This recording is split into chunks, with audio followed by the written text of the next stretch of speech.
হে যুবক, হ্যাঁ তোমাকেই বলছি, বিয়ে করো।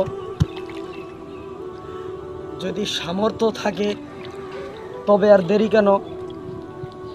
এটাই আমাদের নবীজির সুন্নত। আর যদি গুনাহের আশঙ্কা থাকে তাহলে এটা তোমার জন্য ফরজ।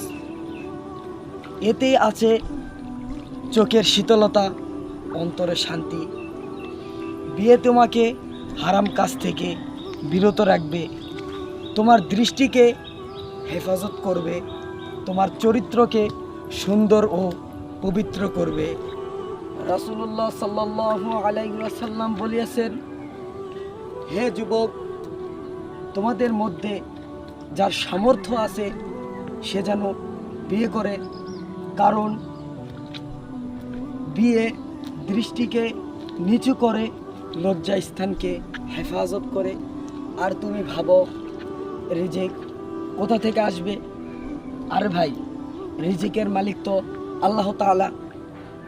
তুমি নিয়ত শুদ্ধ করো, আল্লাহর উপর ভরসা রাখো, দেখবে তোমার জন্য আল্লাহ রাব্বুল আলামিন রাস্তা খুলে দিবে।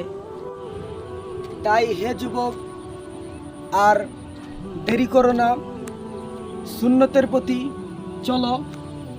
যদি গুনাহের আশঙ্কা থাকে তবে জেনে রাখো বিয়ে তোমার জন্য ফরজ।